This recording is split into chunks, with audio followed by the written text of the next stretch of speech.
Hello book buddies, I hope all of you are doing great. देखिए दोस्तों, जब से ये कायनात वजूद में आई है, इसमें लाखों करोड़ों लोग एक नेमलेस, एक पर्पसलेस और नामालूम जिंदगी गुजारकर चले गए हैं। लेकिन इनमें से कुछ लोग ऐसे हैं जो हैं तो मुट्ठी बराबर, लेकिन इन लोगों ने अपने इल्म से, अपने इंटेलेक्ट से, अपनी इजादात से और डिस्कवरी से लाखों लोगों की जिंदगी को असरअंदाज किया है। ये वो लोग हैं जिन्होंने अपनी परसिवियरेंस, कमिटमेंट और डेडिकेशन से तारीख का रुख बदल के रख दिया है। इस तरह के लोगों के लिए अंग्रेजी में एक लफ्ज यूज होता है इन्फ्लुएंशियल, यानी कि बाअसर। और इन बाअसर शख्सियात को समझने के लिए 1978 यानी कि 1978 में एक अमेरिकन स्कॉलर जिनका नाम है डॉक्टर माइकल हार्ट, उन्होंने एक किताब लिखी जिसका टाइटल है द 100। ये किताब द 100 दरअसल दुनिया की तारीख के 100 बाअसर तरीन शख्सियात की एक रैंकिंग है। It is a list of the 100 most influential people in history. इसमें हर तरह के लोग शामिल हैं, चाहे वो साइंटिस्ट हों, रिलीजियस लीडर्स हों, एक्सप्लोरर्स हों, इन्वेंटर्स हों, डिस्कवरर्स हों या एंटरप्रेन्योर्स हों, जैसे कि Aristotle, Plato, Karl Marx, Sigmund Freud, Isaac Newton, Albert Einstein, Napoleon Bonaparte वगैरह वगैरह। इस बुक द 100 के बारे में दो चीजें बहुत ही यूनिक और इंटरेस्टिंग है। पहली ये कि ये जो रैंकिंग है ये टॉप टू बॉटम फ्लो करती है, यानी कि डिसेंडिंग ऑर्डर में। इसका मतलब यह है कि तारीख की जो सबसे बाअसर शख्सियत होगी उसका होगा रैंक नंबर 1, जो दूसरे नंबर पर होगी उसका rank number 2, and the list goes on. ठीक उसी तरह जिस तरह किसी भी रेस में जो सबसे बेस्ट प्लेयर होता है वो नंबर 1 आता है, फॉलोड बाय नंबर 2, और इसी तरह कहानी चलती रहती है। जो दूसरी बात है वो बहुत ही पिवटल, क्रिटिकल और इंपॉर्टेंट है, और वो ये कि डॉक्टर माइकल हार्ट एक नॉन मुस्लिम स्कॉलर हैं, लेकिन उसके बावजूद उन्होंने नंबर 1 रैंक दिया है प्रॉफिट मोहम्मद सल्लल्लाहु अलैहि वसल्लम को। इसके बावजूद कि हिस्ट्री में और बहुत बड़े बड़े स्टॉलवर्ड्स आए हैं जिसको वेस्टर्न वर्ल्ड बहुत बड़ा मानती है, जैसे कि Jesus Christ, Isaac Newton, Albert Einstein, Napoleon Bonaparte, and the list is long. लेकिन माइकल हार्ट ने बहुत ही ऑब्जेक्टिव रैंकिंग की है, और प्रॉफिट मोहम्मद को नंबर 1 रैंक देने के पीछे उन्होंने बहुत ही सॉलिड और लॉजिकल रीजंस दी हैं।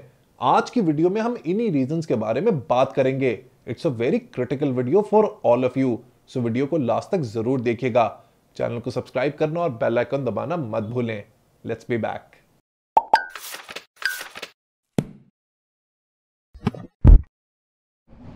वेलकम बैक दोस्तों।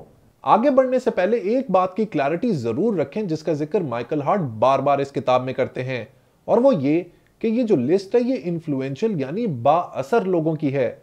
इसका ग्रेटनेस से, अजमत से, फेम से, टैलेंट से और कैरेक्टर से कोई ताल्लुक नहीं। वो बात अलग है कि मुसलमानों के लिए हुजूर अकरम सल्लल्लाहु अलैहि वसल्लम की पर्सनालिटी सबसे बेहतरीन है, सबसे आला है। इसी तरह क्रिश्चियंस के लिए जीसस क्राइस्ट की पर्सनालिटी बेस्ट है और बेहतरीन है, और इसी तरह बुद्धिस्ट के लिए गौतम बुद्ध की पर्सनालिटी सबसे आला है।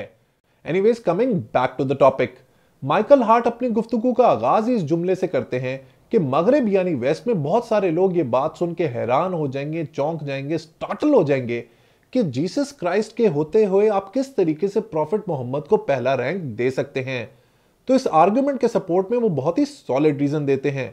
वो लिखते हैं कि इंसान की तारीख में, इस कायनात, इस दुनिया की तारीख में प्रॉफिट मोहम्मद सल्लल्लाहु अलैहि वसल्लम वो वाहिद लीडर हैं जिन्होंने ना सिर्फ दीनी तौर पे बल्कि पॉलिटिकल यानी सियासी तौर पर नाकाबिले यकीन हद तक फतवात हासिल की। उन्होंने इस्लाम जैसे मजहब की बुनियाद रखी जो आज दुनिया के अजीम मजाहिब में से एक है। इसके अलावा वो पॉलिटिकली भी बहुत ज्यादा कामयाब थे। माइकल हार्ट लिखते हैं कि इस किताब में ज्यादातर लोग मुहज्जब मुआशरे यानी सिविलाइज सोसाइटीज में पैदा हुए, लेकिन जब प्रॉफिट मोहम्मद सल्लल्लाहु अलैहि वसल्लम का जन्म हुआ इन द ईयर 570 एडी, उस वक्त अरब दुनिया का बैकवर्ड तरीन इलाका था। ना आर्ट थी, ना लर्निंग थी, ना टीचिंग थी, ना ट्रेड थी, और ना ही किसी किस्म की सिविलाइजेशन। प्रॉफिट मोहम्मद 6 साल की उम्र में यतीम हो गए और 40 साल तक आम आदमी की जिंदगी गुजारी। उसके बाद आपको प्रॉफिटहुड यानी रिसालत मिली, और अगले 23 साल आपने अपने हार्ड वर्क से, इंटेग्रिटी से, कमिटमेंट से, डिटर्मिनेशन और परसिवियरेंस से अरबियों को इकट्ठा किया और दुनिया की तारीख की सबसे शानदार और हैरानकुन फतवाहत हासिल की, चाहे वो पर्शिया हो, शाम हो, मिस्र हो, यूरोप हो या फिर अफ्रीका। माइकल हार्ट कहते हैं कि दुनिया में क्रिश्चियंस की तादाद मुसलमानों से ऑलमोस्ट डबल है, लेकिन उसके बावजूद मैंने प्रॉफिट मोहम्मद को सबसे पहला रैंक दिया है। इसकी दो बुनियादी वजूहात हैं। पहली ये कि प्रॉफिट मोहम्मद का रोल इस्लाम को वजूद में लाने में और इसके फैलाव में कई गुना ज्यादा अहम और इंपॉर्टेंट है कंपेयर टू जीसस क्राइस्ट। अगरचे ईसाइयत के बुनियादी इखलाकी उसूल हजरत ईसा ने दिए, लेकिन क्रिश्चियनिटी को as a Deen Saint Paul ने डेवलप किया, जिन्होंने न्यू टेस्टामेंट का ज्यादातर हिस्सा खुद लिखा। जबकि हुजूर अकरम सल्लल्लाहु अलैहि वसल्लम ने इस्लामी दीन की बुनियाद रखी, मुसलमानों को जिंदगी गुजारने का बेस्ट कोड ऑफ कंडक्ट दिया, कुरान मजीद की शक्ल में आसमानी किताब दी और अपनी जिंदगी की शक्ल में एक बेहतरीन रोल मॉडल दिया, जिसको फॉलो करके कोई भी मुसलमान बेहतरीन जिंदगी गुजार सकता है। इनफैक्ट माइकल हार्ट इस हद तक कहते हैं कि प्रॉफिट मोहम्मद का दीन इस्लाम पर इन्फ्लुएंस इतना ज्यादा है कि अगर जीसस क्राइस्ट और सेंट पॉल की एफर्ट्स को मिला भी लिया जाए तब भी वो उनका मुकाबला नहीं कर सकते। और दूसरी रीजन मैं आपको ऑलरेडी बता चुका हूं कि ना सिर्फ रिलीजियसली बल्कि पॉलिटिकली भी प्रॉफिट मोहम्मद सल्लल्लाहु अलैहि वसल्लम बहुत ज्यादा कामयाब थे।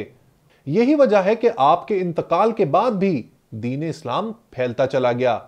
सो दोस्तों, ये तो थी द 100 की बात। इस किताब में और बहुत सारे स्टॉलवर्ड्स के नाम हैं जिनकी जिंदगी से आप बहुत कुछ सीख सकते हैं। अब दोस्तों बात करते हैं कि आप किस तरीके से इन्फ्लुएंशियल हो सकते हैं।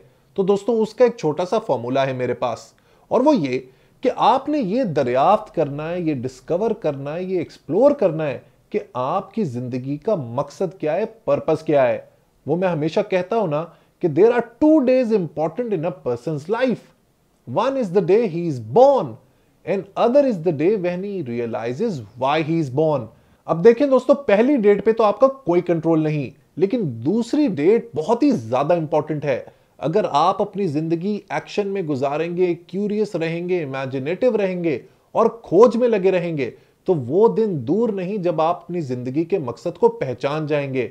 आपको वो सिरा मिल जाएगा जिसके थ्रू आप अपनी जिंदगी की गांठ को खोल सकेंगे और अपने माइंड को वैंडर होने की बजाय उसको एक रास्ते पे लगा लेंगे। उसका दोस्तों एक तरीका यह है कि आपने अपनी जिंदगी के पहले हाफ में अपने ऊपर इन्वेस्ट करना है। नॉलेज हासिल करें, विजडम हासिल करें, लर्निंग हासिल करें, फाइनेंशियली स्टेबल हो, इंडिपेंडेंट हो और सेल्फ एक्चुअलाइजेशन स्टेट तक पहुंचें। Once you get there, in the last half of your life जो भी आपने एक्यूमुलेट किया है उसको वापस कम्युनिटी को देना शुरू करें। चाहे वो आपकी वेल्थ हो, आपका फॉर्च्यून हो, आपका एक्सपीरियंस हो, आपकी नॉलेज हो, आपका विजडम हो, आपके वर्च्यूज हो। अगर आप ऐसा करेंगे तो वो दिन दूर नहीं जब आप अपनी जिंदगी के पर्पस को ना सिर्फ पहचानेंगे बल्कि हासिल कर लेंगे।